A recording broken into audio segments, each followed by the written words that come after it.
सुप्रभात बच्चों। आज हम लोग कक्षा 7वीं का छठा पाठ अभ्यास सागर में छठा पाठ समय करने जा रहे हैं। और अभ्यास सागर की पुस्तक में आपका व्याकरण का जो टॉपिक इसमें दिया है वो है विसर्ग चिन्ह। ठीक है, तो अभी हम लोग आपका स्टार्ट करने जा रहे हैं समय। अब यहाँ पे कुछ पंक्तियाँ दी गई हैं बेटा। एक बार जो पल बीता वह कभी हाथ नहीं आता, टूट डाल से पात गया जो पुनः कहाँ जुड़ता है। तो यहाँ पे पुनः शब्द जो है उस पे कुछ आप ये लगाइए कि पुनः शब्द उसके पीछे विसर्ग लगी है। ठीक है, अब हम लोग देखते हैं विसर्ग का जब हम लोग उच्चारण करते हैं यानी उसको बोलते हैं तो उसका जो आवाज आती है उसका उच्चारण लगभग ह की तरह होता है, पुनः है। ठीक है, अगर मान लो मन है, यहाँ पे अतः है, तो वहां पर आती है की साउंड, यानी उसका उच्चारण करते समय ह की आवाज आती है, जैसे पुनः है। अब देखिए कुछ इसमें और एग्जाम्पल दे रखे हैं। हमारा पहला प्रश्न जो दिया गया है उसमें दे रखे कुछ एग्जाम्पल, कुछ उदाहरण। अब इसमें देखिए, अब आप नीचे दिए गए शब्दों के उच्चारण का अभ्यास कीजिए। ठीक है, अधः है। ठीक है, इसमें अधः ध के बाद ह की साउंड आई क्योंकि यहाँ पर विसर्ग लगा हुआ है। ओके बेटा, अब फिर उसके अधः के बाद आता है परिणामतः है, नमः है, मनः है, प्रातः है, कालः और यहाँ पुनः है। तो यहाँ पर देखिए जैसे पुनः है उसके पीछे भी हम लोग ह वाली साउंड आती है। प्रातः है उसमें भी प्रातः के बाद में अगर हम लोग प्रातः है, अगर यहाँ पे विसर्ग ना होते तो ये प्रातः है। तो अगर यहाँ पे प्रातः है तो है वाली साउंड क्यों आती है, क्योंकि इसके पीछे विसर्ग लगा हुआ है। अब नीचे कुछ शब्द दिए हुए हैं, उनमें उचित स्थान पर आपको विसर्ग लगाना है। विसर्ग मतलब ये दो बिंदु जो लगे हुए हैं इसको हम लोग विसर्ग बोलते हैं, विसर्ग चिन्ह। अब देखिए इसमें अंत, ये जो अतः है, ठीक है, अत के पीछे हम लोगों ने लगाया विसर्ग, शब्द बना अतः है। फिर है अंतः कर्ण, ठीक है, अंतः कर्ण। फिर है प्रायः, फलतः, संभवतः, विशेषतः। तो यहाँ पे सब के बाद तह है की साउंड आती है। ठीक है, इसमें उच्चारण करते समय इसमें आवाज आती है ह की। अब दे रखा है क्वेश्चन नंबर 3।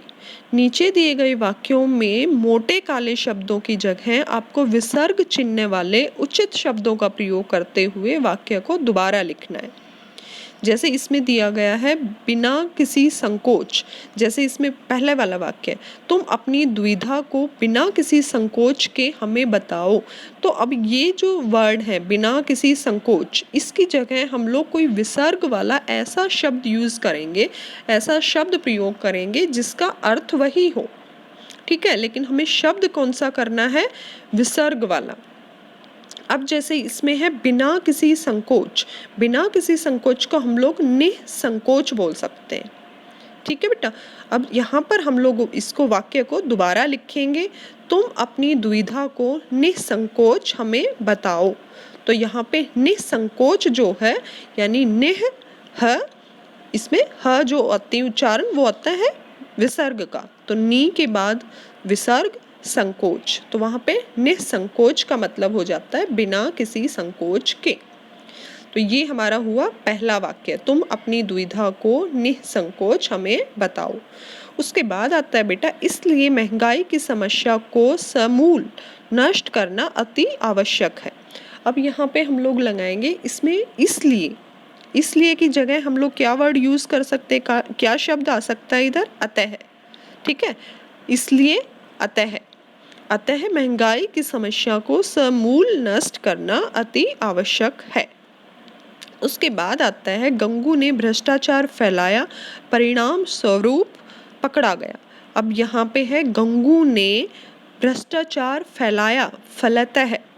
ठीक है, क्योंकि उसके फल में या फिर परिणामतः यहाँ पे आ सकता है कि परिणाम स्वरूप, उसमें परिणाम के बाद त और फिर विसर्ग।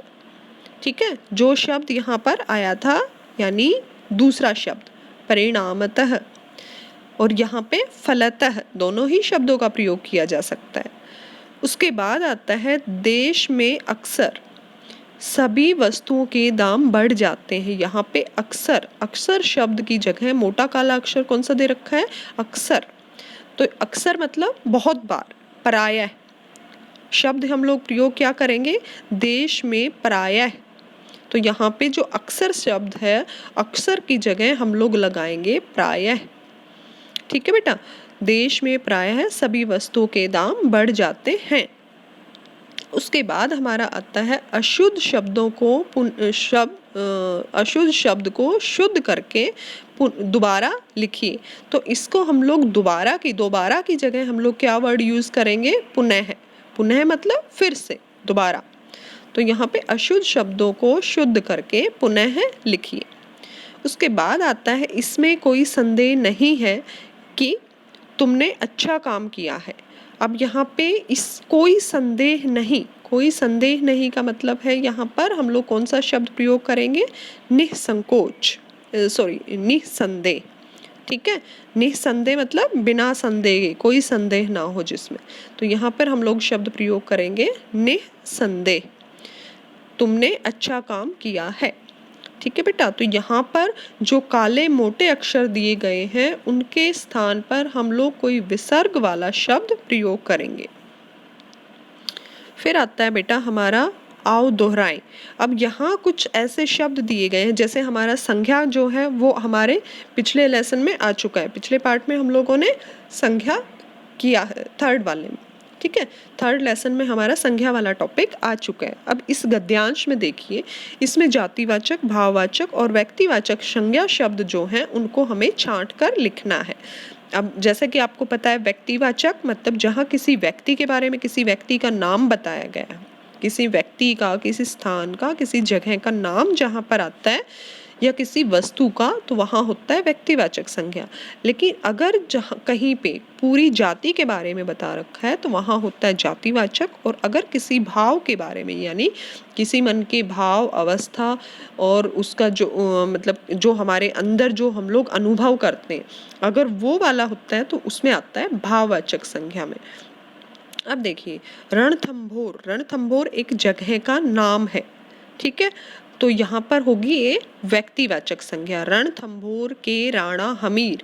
अब राणा हमीर जो है वो भी नाम है, राजा का नाम है। तो यहाँ पर हम लोग राणा हमीर और रणथंभौर ये दोनों ही किस में आएंगे? व्यक्तिवाचक संज्ञा में, क्योंकि ये दोनों ही नाम है। उसके बाद जैसे दरबार, दरबार आएगा जातिवाचक में। मैं बैठे अपना राजकाज देख रहे थे कि किसी ने पुकारा, मैं आपकी शरण में आया हूँ महाराज। तो यहाँ पे महाराज जो शब्द है वो भी किस में आएगा? जातिवाचक में। हमीर, हमीर ये जैसे राणा हमीर है उसी का छोटा नाम यहाँ पे हमीर दिया है। तो यहाँ पे आप लोग लिख भी सकते हो या फिर नहीं भी लिख सकते, क्योंकि राणा हमीर हमने पहले ही लिखा हुआ है। उसके बाद आता है हमीर ने आंखें, आंखें जो होगा वो भी जातिवाचक में आएगा। ऊपर की ओर, ऊपर की तो देखा कि एक मुसलमान योद्धा, तो यहाँ पे मुसलमान है वो भी जातिवाचक में आएगा और योद्धा जो है वो भी जातिवाचक में आएगा। उनके सामने था, उसका सिर झुका हुआ था और गला, सिर और गला ये दोनों किस में आएंगे? व्यक्तिवाचक में। व्यथा मतलब दुख, यहाँ पे व्यथा शब्द है वो आएगा भाववाचक संज्ञा में। से भर्राया हुआ कौन हो तुम? हमीर ने पूछा। अब यहाँ पर हमीर जैसे हम लोग, मैंने बताया कि हमीर हम लोग पहले लिख चुके हैं। ठीक है बेटा, तो ये जितने भी जो अंडरलाइन किए हुए हैं, रेखांकित किए हुए शब्दों को हम लोग यहाँ इस श्रेणी में बांट कर लिखेंगे। जो नीचे आपका बॉक्स दे रखा है इसमें अलग अलग श्रेणी में हम लोग बांट के लिखेंगे, जातिवाचक में, भाववाचक में और व्यक्तिवाचक में। ठीक है, उसके बाद आता है बेटा हमारा नीचे दिए गए यहाँ पर दो खंड दिए हुए क और ख। तो इसमें पर्यायवाची शब्द, पर्यायवाची शब्द आपको लिखने बताने हैं कि आगे आपने शब्द दिया हुआ है, खंड क में जो है शब्द दिया हुआ है और खंड ख में उसी के पर्यायवाची शब्द दिए हुए जिसका आपको मिलाना है। ठीक है, अब यहाँ देखिए पुत्री, पुत्री को पर्यायवाची मतलब उसके दूसरे और कौन कौन से नाम हो सकते हैं। अब पुत्री को हम और किस नाम से जान सकते हैं? सुता, तन्या, बेटी। ठीक है, ये पुत्री का पर्यायवाची हुआ। उसके बाद आता है बेटा असुर। असुर के क्या क्या हो सकते हैं? दानव, दैत्य, धनुज और निशाचर। तो हम लोग असुर को यहाँ पर मैच करेंगे जो दूसरे नंबर पे आए हुए हैं। उसके बाद आता है गंगा। गंगा को हम लोग किस नाम से, गंगा के पर्यायवाची क्या हो सकते हैं? भागीरथी, देवनदी और सुरसरी। ठीक है, ये हम लोग गंगा का जो सबसे आखिरी जो दे रखे हैं वो गंगा के पर्यायवाची हैं, भागीरथी, देवनदी और सुरसरी। उसके बाद आता है बेटा पृथ्वी। पृथ्वी में हम लोग अचला, धरती, धरा, वसुधा। ओके, ये है पृथ्वी के पर्यायवाची हैं। फिर आता है देवता। देवता का हम लोग देव, सुर, अमर, अजर। एक चीज आपको ध्यान रखनी है कि अगर हम लोग यहाँ पर देवता है, देवताओं में हम लोग ये भगवान, कृष्ण ये नहीं लगाएंगे, हम लोग देव शब्द का जो पर्यायवाची वो हम लोग यहाँ पर लगाएंगे। ठीक है, उसके बाद आता है बेटा हमारा क्वेश्चन नंबर 6। बाईं ओर दिए गए शब्दों के उपयुक्त विलोम शब्दों को दाईं ओर दिए गए शब्दों में से छांटना है और घेरा लगाना है। यानी उपकार है, उपकार शब्द का हम लोगों को बताना है कि उसका विलोम शब्द क्या होगा। उपकार, अपकार। ठीक है, उदार, अनुदार, साकार, निराकार, नवीन, प्राचीन, उदय, अस्त, कायरता, वीरता। ठीक है, उसके बाद आता है बेटा हमारा क्वेश्चन नंबर 7। क्वेश्चन नंबर 7 में देखिए आप लोग, यहाँ नीचे दिए गए मूल शब्दों के उचित उपसर्ग अथवा प्रत्यय शब्द लगाकर नए शब्द लिखिए।